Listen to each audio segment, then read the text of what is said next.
5 seconds.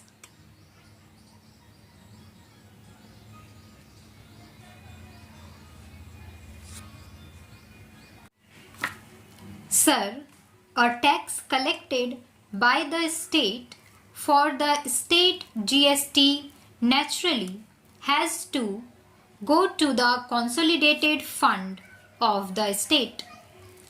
There is actually a conceptual problem.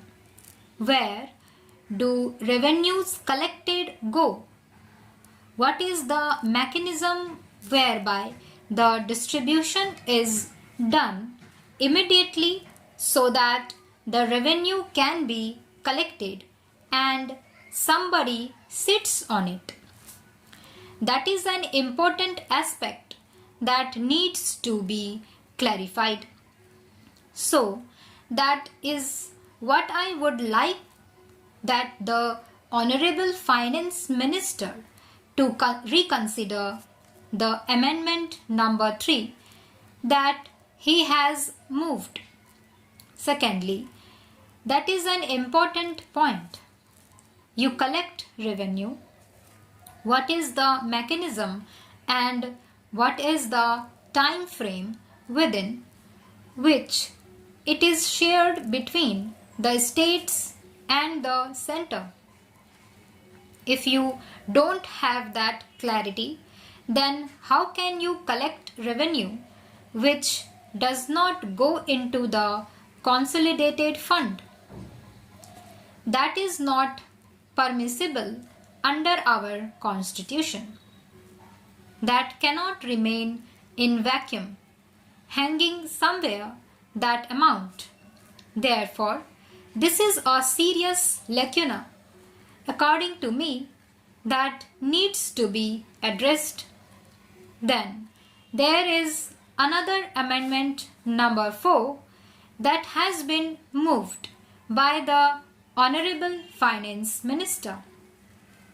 Sir, I have with me letters from the chairman of the Empowered Committee of State Finance Ministers, a position that this bill has discussed over the last 2 decades, a position that was occupied by the left front government's finance minister, now occupied by the current finance minister of West Bengal, and a letter also from the finance minister of Kerala.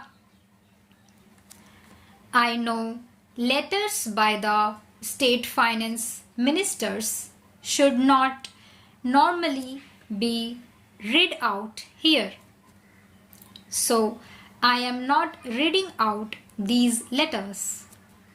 Now, both the West Bengal finance minister and the Kerala finance minister, and I think there is a point in which they argue that there has been an issue on the question of the tax levied and collected by the Union under Clause 2, etc. This is the newly proposed amendment under the same amendment number 4 of the Finance Minister to Clause 10, whereby this amendment, I am informed, has not been discussed in the last Empowered Committee meeting of the State Finance Ministers, and it goes against the decision of the Empowered Committee of 2014, where it was decided that the residual amount in the IGST shall be shared with the states as per the Finance Commission's formula formulated during financial years. Therefore, both the states The chairman of the empowered committee have suggested that this be deleted and let clause 10 remain what it was as the Lok Sabha passed it. That needs serious consideration, and I would like the Honorable Finance Minister to respond to that when he sums up this discussion. The fourth major point is on the dispute resolution mechanism. Right now, it appears that it is left to the GST Council. They will work out a mechanism. I think a greater thought must be given to that.